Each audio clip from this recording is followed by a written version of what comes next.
Olá, sejam bem-vindos ao canal Dito Nogueira para mais um estudo da Palavra de Deus. E quero convidar você a estudar comigo, continuar estudando comigo aí a Palavra de Deus, ok? Mas antes disso, antes de iniciar o nosso estudo de hoje, quero pedir você desculpa. Estive aí um tempo aí afastado da lição, né, do estudo da Palavra de Deus, por motivos pessoais, e hoje, graças a Deus, estou reiniciando aqui e peço a você que continue nos acompanhando, dando seu like, ativando o sininho, para que a gente continue motivado aí à pregação do Evangelho. E nesse trimestre, né, nós estamos começando aí essa lição número 3, né, de hoje, a lição número 3, o tema é Missão de Deus, Minha Missão. Quer dizer, a missão de Deus é minha missão hoje, né? Então, o que nós vamos discutir hoje é sobre esse assunto muito importante. E para isso, para que possamos continuar o nosso estudo, gostaria de convidar você a orar comigo. Vamos lá então?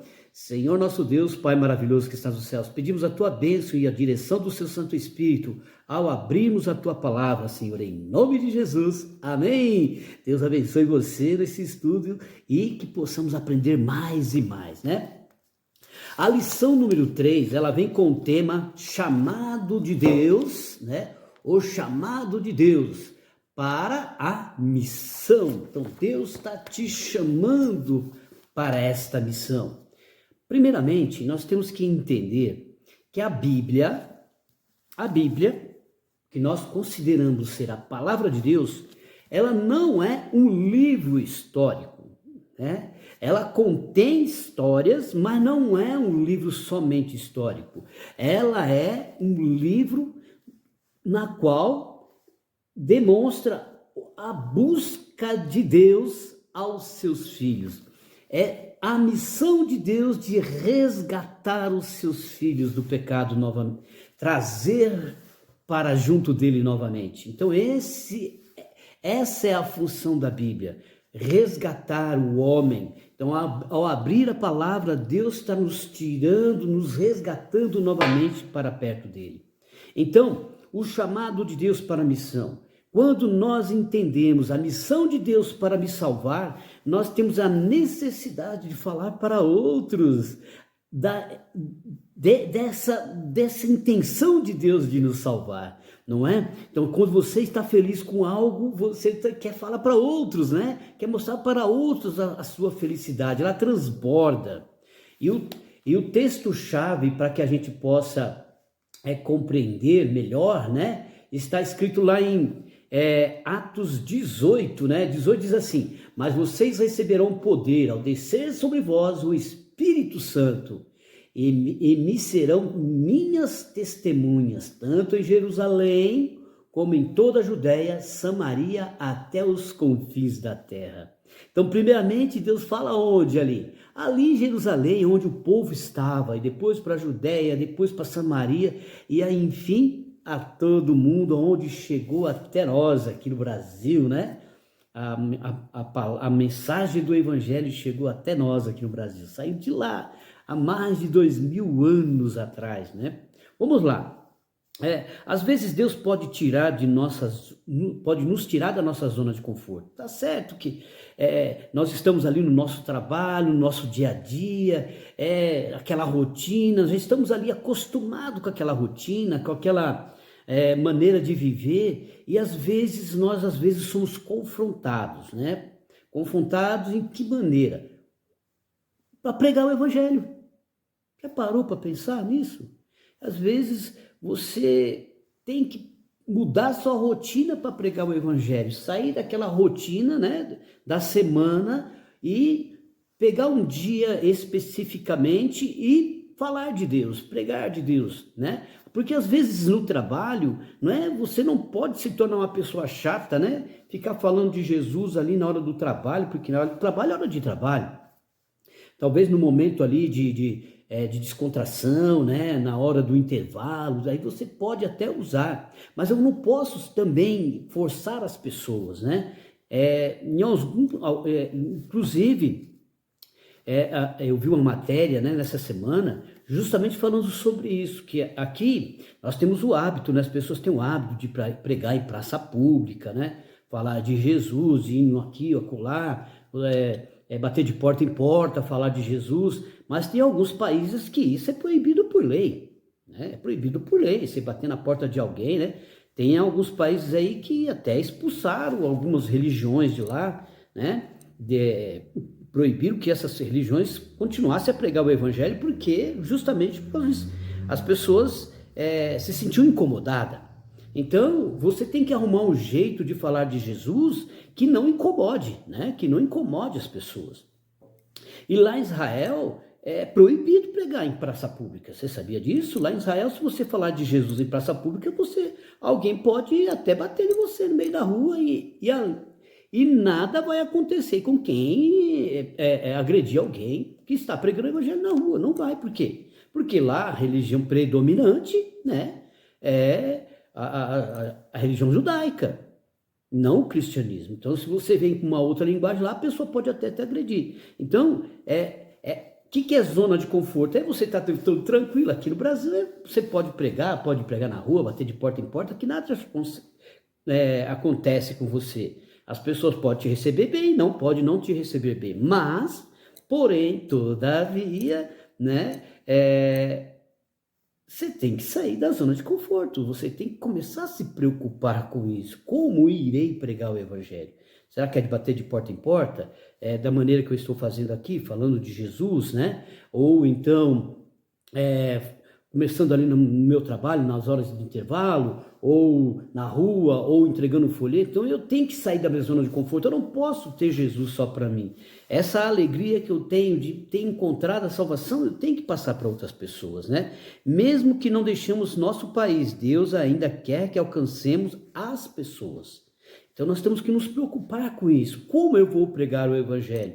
Como eu vou sair dessa zona de conforto? Será que eu tendo Jesus só para mim tá bom? A minha salvação é salvação individual, cada um. Não é assim que devemos. Porque o falar me mantém seguro. Quando eu deixo de falar, eu posso estar correndo o risco de eu mesmo estar entrando em contradição, entendeu? Quando eu não falo de Jesus, eu começo a ter dúvidas. Então, quanto mais eu falo, mais eu repito aquilo que eu aprendo, mais eu estou me fortalecendo. A pregação do evangelho não é só para as outras pessoas, é para mim também. É me fortalecendo espiritualmente e aguardando a volta de Jesus. Porque se eu paro de falar de Jesus, eu começo a me acomodar. E começando a me acomodar, eu começo a trilhar outros caminhos. Ou até mesmo começar a procurar assuntos na Bíblia, né? Assuntos na Bíblia que podem trazer mais confusão do que benefício. Então nós temos que tomar muito cuidado com isso. Não é? Na parte de domingo, ele vem com um tema muito interessante também, além da zona de conforto, né? Às vezes as pessoas fazem as coisas para ser célebre, né? Para se tornar célebre, se tornar famoso, né? Ou eu serei um grande pregador, eu serei grande evangelista, eu serei um grande coach, né? Então as pessoas, às vezes eles fazem as coisas para benefício próprio. Nós temos que tomar muito cuidado com isso também, que a pregação do evangelho pode me trazer vaidades, né? Eu posso ficar vaidoso. Eu sei falar de Jesus, eu conheço a palavra de Deus na ponta da língua, né? Isso pode trazer vaidade para a gente, nós tomamos muito cuidado com isso. A fim de alcançar outros, Deus pretende que nos movamos além de o quê? Nossa zona de conforto. O desejo de permanecer entre os de nossa classe, etnia ou nível social leva ao egoísmo. Então, às vezes, nós queremos destacar só entre o nosso povo, né? Só entre o nosso povo. Ali, tá bom, eu sou, como que diz assim, o pessoal gosta de mim aqui dentro do meu grupo aqui, né, do que acredita. É muito mais confortável você falar para aqueles que já te conhecem, aqueles que já conhecem a tua língua. Então você só vai preparar ali uma mensagem diferente, mas você está ali falando para o seu povo, para o povo que já está... Mas a gente tem que falar para outros que não conhecem. né? Nós temos que ir além. Aqui, a lição de domingo está pedindo para que a gente vá além dos nossos objetivos pessoais ali, né? Que nós vamos além, nós temos que sair dessa zona de conforto. Vamos lá, continuando. A história da Torre de Babel. O que aconteceu na história da Torre de Babel? Foi um grupo, pensa bem que, olha como o povo, ele é manipulado às vezes, né? Pessoal, os líderes da época, né, resolveram fazer uma torre. Vamos lá, fazer uma torre. Vamos fazer essa torre, qual é o objetivo dessa torre? Primeiro, nós vamos ficar ali agrupados, né? Vamos ficar agrupados, bem resistentes ali, bem fortes, né? Todo mundo ali juntinho, olha que bacana, né? E vamos ser um povo forte, né? Mas o outro objetivo era o quê? Não deixar, se o dilúvio acontecesse novamente, o dilúvio talvez não chegaria, né? Não cobriria toda aquela torre. Imaginavam eles que quanto mais alto seria, mais difícil seria para a água chegar até o topo. Pensa bem, né? Você faz um prédio aí de 20, 30, 40 andares, né? Como tem aí no sul, um prédio muito grande, né? Tem um outro prédio que vai ser construído lá nos Emirados Árabes, né? Que vai ultrapassar as nuvens aí, dizem, né? Pensa bem, quem está lá na ponta, lá embaixo? Quem está lá na base desse edifício, né? Pensa como é que o povo é manipulado. Quem criou a torre, ele pensou assim, eu vou estar lá em cima, né? Então a água não vai chegar lá em cima, mas embaixo. Quem está lá embaixo não vai ser... A água não vai cobrir a parte de baixo da torre. Você vê como era a mente das pessoas, né? Um se sobressaía sobre os outros. Então, o que acontece?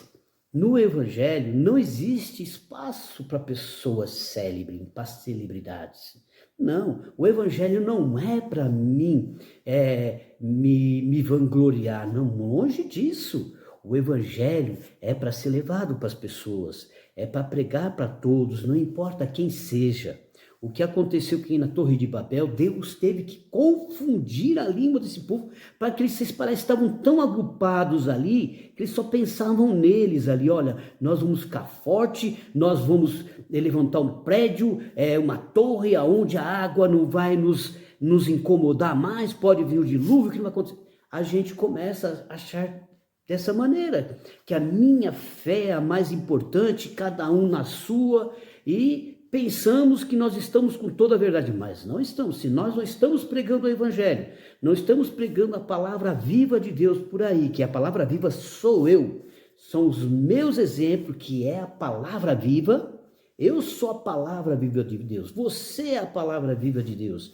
Então, nós temos que falar para outras pessoas, temos que falar daquilo que Deus fez na minha vida, em que fez na vida de outras pessoas que você conhece, de outras experiências. Você tem que falar para as pessoas, sair da sua zona de conforto, né?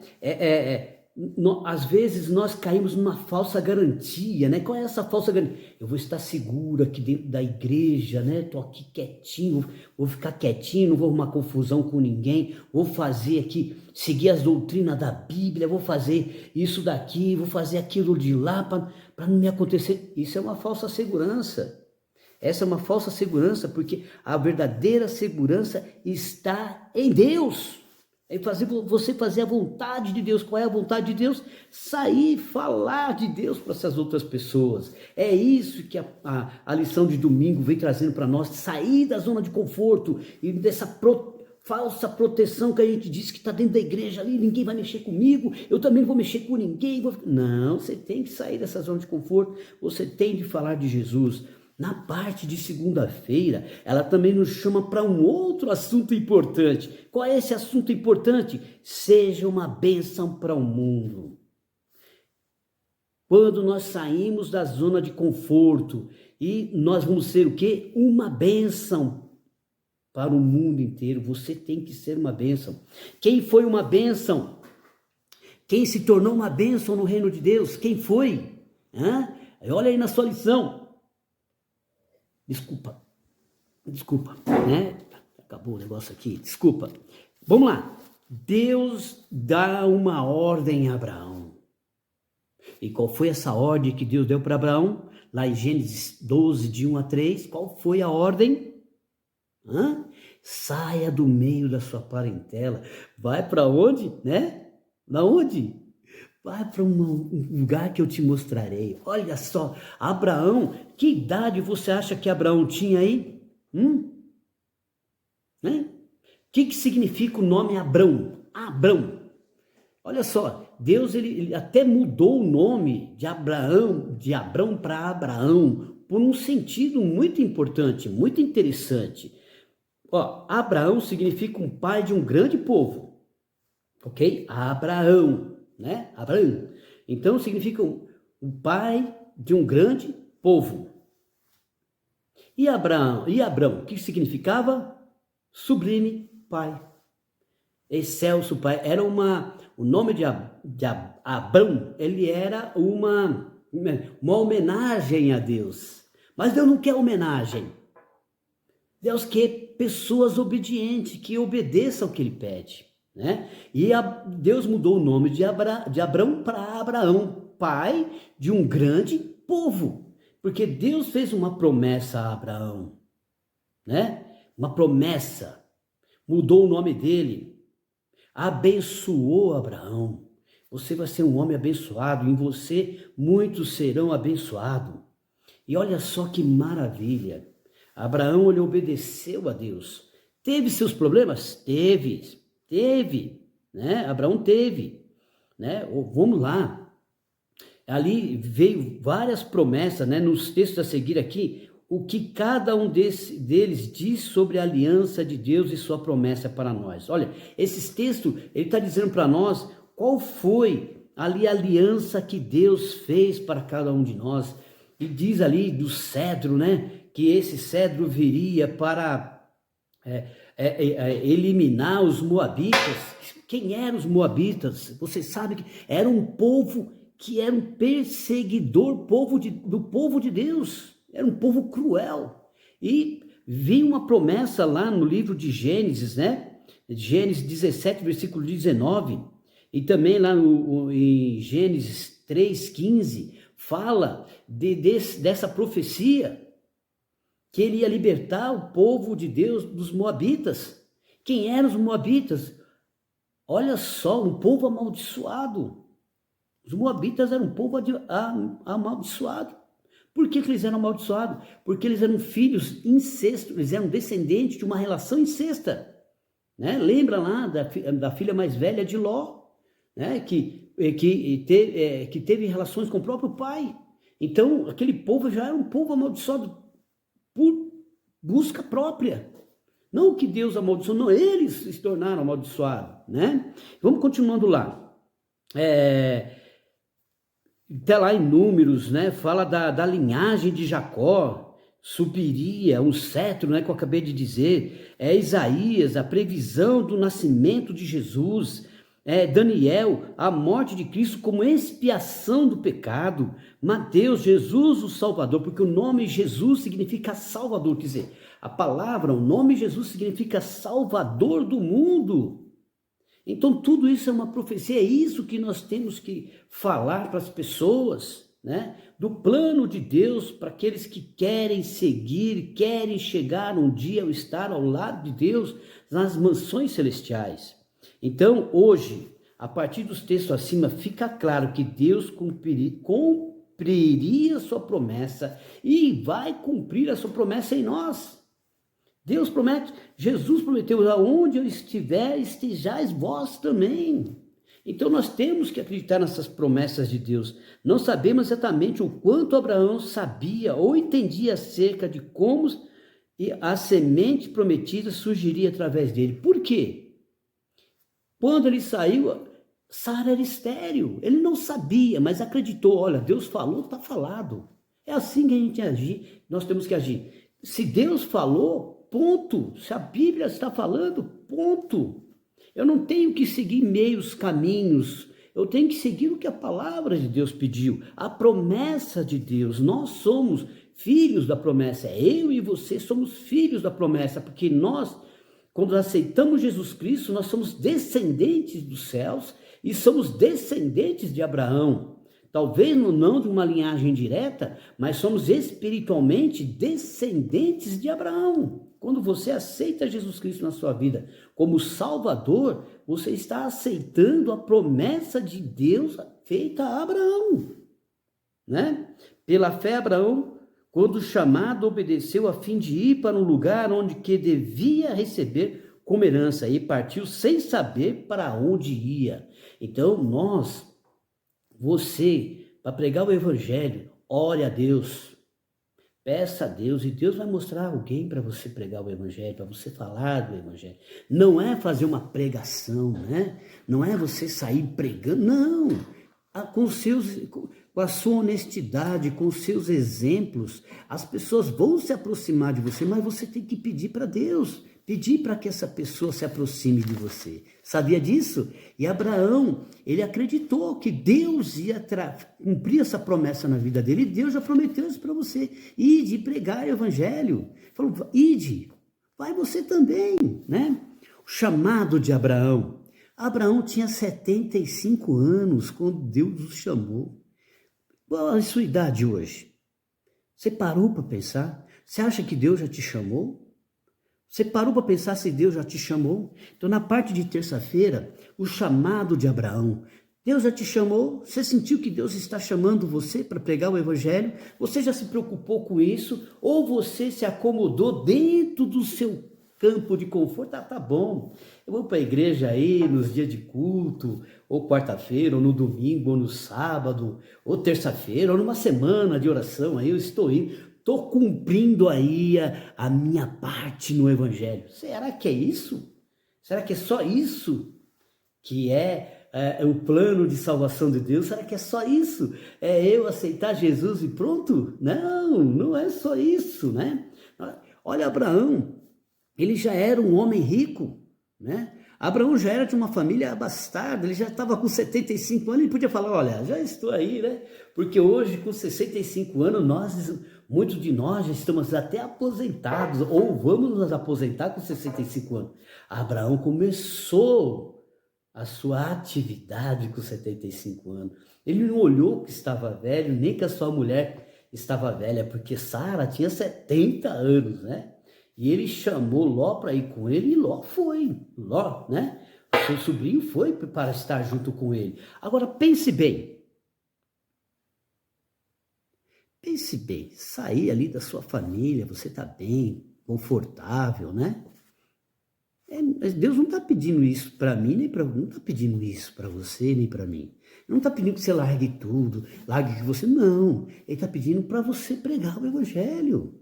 Falar, porque o tempo está próximo, o fim está batendo a porta, você está vendo guerras aí, sempre, mas ouve, sempre teve guerra, e cada guerra é avisando que a volta de Jesus, é para nos lembrar que Jesus está voltando.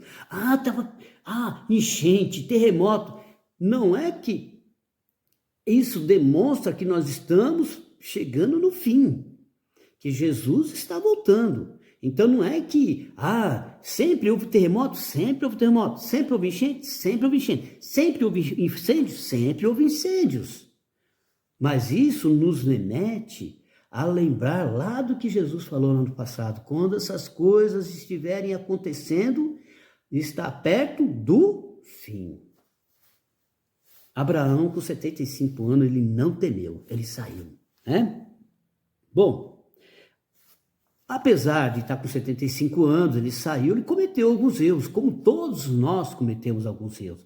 Ninguém é santo, né? Ninguém, eu estou aqui, eu sou um santo. Não, ninguém. Todos nós iremos cometer alguns deslizes na vida, mesmo nos caminhos que nos levam às mansões celestiais.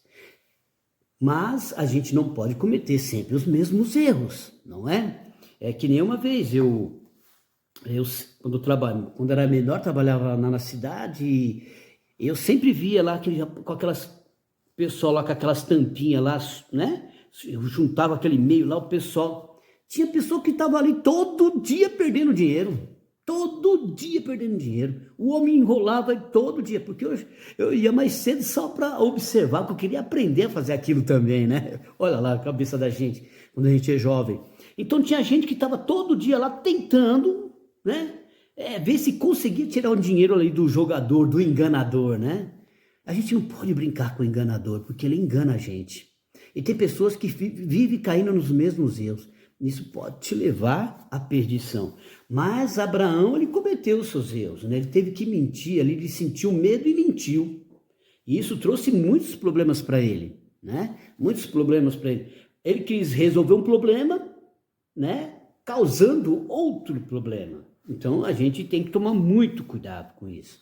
E ele, graças a Deus que Deus interviu, porque Deus tinha um plano na vida de Abraão, como tem um plano na sua vida e na minha vida. Deus tem um plano. Às vezes Deus nos livra de algumas coisas, de alguns erros que a gente comete, porque Deus tem um plano na nossa vida. Então Deus vai nos livrando, mas esse livramento, se você começar a cometer os mesmos erros, você vai acabar fazendo o quê? Deixando a vida me levar, e é onde você acaba se afastando de Deus, né? Ellen White, lá em Patriarcas e Profetas, fala assim pra gente, olha, deixa eu pegar aqui o começo, vamos lá. O rei do Egito, sendo informado de sua beleza, fez com que ela fosse levada ao seu palácio, com o intuito de fazer dela sua esposa. O Senhor, porém, em sua grande misericórdia, olha, protegeu Sara, enviando o seu juízo sobre a casa real. Porque o nome Faraó é casa real, né? Que depois virou o nome do próprio Faraó, né? Mas antigamente era casa real, né? A casa do Faraó era casa real. Então o que acontece? Caiu sobre aquele homem uma doença e ele foi falar como o que está acontecendo. Foi onde Abraão acabou falando para ele que era irmã, que era a mulher dele, não irmã. E ele falou, então vai embora, tome aí seus camelos, vai embora daqui, some daqui. E ele foi embora, assim, nas nossas palavras, né? E Abraão acabou indo embora. E não teve ali o homem que podia ter falado, vou te matar agora, né? Olha o que você fez. O homem temeu, né? Temeu sabendo que Abraão era um homem protegido por Deus, falando, se me aconteceu isso, eu nem vou tocar nesse homem, que esse homem vá-se embora daqui. E Abraão foi embora. Na quarta-feira, vamos terminar aqui o assunto, né? Então, os nossos pecados e falhas são perdoados por Deus. Ele ainda pode nos usar para a sua missão. Não, se você falhou em alguns dos seus caminhos, não deixe que isso domine a sua mente. Eu sou pecador, ou se eu falho com Deus, não caia nesse perigo. Porque Deus, se você é uma ferramenta na mão de Deus, Ele vai te usar. Peça a Deus, ore a Deus, peça perdão pela sua falha e continue na sua jornada, não desanime. É isso que a lição está falando, porque Abraão, apesar dos erros dele, ele continuou na caminhada, ele continuou firme. Na parte de quarta-feira diz assim, a igreja primitiva é as zonas de conforto, né? Está lá em Atos, né? Pensa bem, né? A perseguição de Paulo, ele trouxe malefícios e benefícios. Dito, como assim benefício? Benefício é que o povo estava ali concentrado ali em Jerusalém e só pregava ali para o judeu, né? O judeu ali não pregava. Nessa época, né? Nós vamos estudar mais para frente, na quinta-feira agora, a gente vai ver que o povo só estava ali naquele meio, não saía dali, no meio de Jerusalém. Então, quando Paulo veio perseguir os cristãos, ele já perseguia antes, no caso de Estevão, né? Tudo indica que ele estava ali no momento da morte de Estevão, quando Estevão foi apedrejado, né? Quando Estevão foi apedrejado, e ali ele saía perseguindo as pessoas, arrancava as pessoas de dentro de casa, prendia. Paulo era uma pessoa ali realmente caprichava no seu trabalho. Ele achava que estava fazendo a vontade de Deus, eliminando esse povo que estava com uma filosofia diferente, um costume diferente, falando de um Deus vivo, não um Deus eterno, mas um Deus que tinha andado no meio dos homens e estava enganando as pessoas. Então ele estava perseguindo, ele estava achando que estava fazendo o que era correto, né? E com isso, dessa perseguição de Paulo aos cristãos, o que aconteceu? Só os apóstolos que ficaram ali na cidade, mas os outros saíram, foi para Samaria, né? Foi para as cidades circunvizinhas fugindo e nessa fuga eles estavam pregando de Jesus para outras pessoas. Olha só, eles tiveram que sair da sua zona de conforto e foram pregar para outras pessoas. E Pedro, ele não pregava para gentil. Olha só que coisa, né? Ele não pregava para gentil. Às vezes eu e você somos assim, vou falar de Jesus para aquela pessoa, não, para aquele bêbado, né? Para aquela pessoa ali que tem uns hábitos esquisitos. Nem vou falar para ele, ele vai para o inferno. Esse homem já está condenado, né? Para aquela pessoa que é viciada em droga, para aquela pessoa que tem o hábito de cometer furtos, essas pessoas aí estão perdidas. Então eu não vou pregar para eles, não. Eu vou pregar para quem é bonzinho, para quem é trabalhador, para quem vai para o seu... Não, nós temos que pregar para todo mundo, independente de quem ela seja. Se ela tem uma outra etnia, não é a mesma que a sua, entendeu? Se ela fala, se ela veio de outro país, se ela veio de outro estado, ou se ela tem, ou se é isso, ou se é aquilo, nós temos que pregar para todos. Porque Jesus morreu para todos. A morte de Jesus foi para todas as pessoas, não foi para um grupo A, ou para o grupo B, ou para o grupo C. É para todos, não importa quem seja, não importa o pecado que ela cometeu, não importa o pecado que ela esteja cometendo. Nós temos que pregar o evangelho, as boas novas, que Deus perdoa. Porque muitas vezes as pessoas se entram cada vez no pecado, achando que o pecado dela é imperdoável. Então ela fala, já que eu estou perdido mesmo, eu vou me afundar mais no pecado, vou me afundar na bebida, vou me afundar na luxúria e assim por diante. Então não é isso não.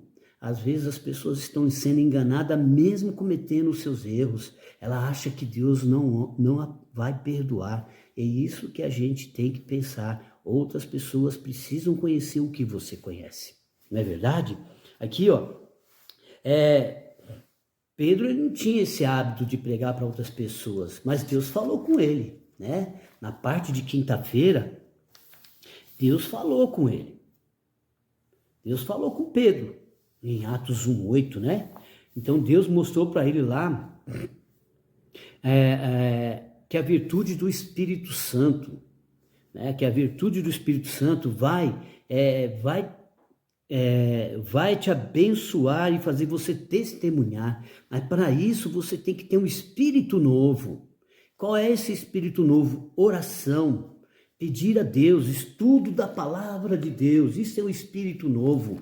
É quando você deixa as coisas do mundo, as coisas que o mundo oferece e passa a ter olhos, a ter intenções só nas coisas celestiais. Isso é um espírito novo que nós podemos traduzir como vida nova em Jesus. Então o espírito novo é o que nos traz o quê? Essa necessidade de falar para outros das boas novas do Evangelho, né? Pedro ali, ele teve aquela visão, né? Daquele lençol, aquele jarro jogando no monte, mas eu nunca coloquei nada imundo na boca, você sabe disso, que nós não comemos. Mas não, a interpretação desse sonho é que ele pregasse a todos. E a partir daquele momento, Pedro começou a pregar para os gentis também. Então, meu amigo e minha amiga, Deus está chamando você, está chamando eu e você para pregar o evangelho. Tem muitas pessoas que podem ser salvas ainda. Tem muitas pessoas que estão ali, que ela só está esperando você bater na porta dela, só está esperando o seu abraço, só está esperando a sua oração. Ele está esperando você, meu amigo. Um dia desse eu estava no metrô, sentei ali para ver umas mensagens no celular e de repente alguém ali conversando sobre Deus me fez uma pergunta, sabe? Os dois tinham um conceito diferente de Moisés e de Noé. Então, se eu não tivesse ali, ou eu não desse atenção para eles e não falar, eram dois moradores de rua, duas pessoas que moravam na rua, entendeu? E que estavam ali no metrô, ali, se abrigando ali na marquise do metrô, e de repente a gente começou a dialogar, falar de Deus para aquelas pessoas. Meu amigo e minha amiga, a gente não pode, eu não estou aqui falando de mérito, eu falei, foi por acaso que isso aconteceu, então por acaso alguém vai estar do seu lado, ore com ela, fale de Deus para ela, porque as coisas acontecem por acaso, elas não são premeditadas. Nós podemos até preparar, fazer um planejamento, fazer tudo isso, mas as coisas vão acontecer por acaso. Por que por acaso? Porque você tem que estar preparado. Quando eu me preparo para fazer um trabalho é uma coisa, mas e quando você não está esperando e alguém chega? Você tem que estar preparado a todo momento. Você não tem que, como é que se diz, fazer as coisas acontecer ao seu modo. Você tem que deixar acontecer ao modo de Deus. E para isso eu tenho que estar o quê? Em comunhão constante com Deus. Meu amigo e minha amiga, em nosso mundo há muitos que estão mais próximos do reino de Deus, né? Do que supomos. Convictos de que a conduta de Pedro era um cumprimento direto do plano de Deus e que seus preconceitos e esse exclusivismo eram completamente contrários ao espírito do evangelho. Olha só, glorificaram a Deus dizendo, também os gentios foi por Deus concedido o arrependimento para a vida. Está lá em Atos dos Apóstolos, né? No livro Atos dos Apóstolos, página 89 e 90. Aqui está falando de com respeito ao quê? A gente às vezes acha que essa pessoa, não vou falar de Deus para essa pessoa não, essa pessoa aí está bem, imagina, espiritualmente, não. Naquela pessoa ali não tem jeito, não. Não podemos pensar dessa maneira. Houve oportunidade, fale, mas não seja orgulhoso, não queira ser um grande pregador, seja você, né? Não queira ter fama através do evangelho, né? Eu vou ser um grande pregador, não. Seja um pequeno pregador eficiente. Que Deus abençoe você e até o próximo estudo.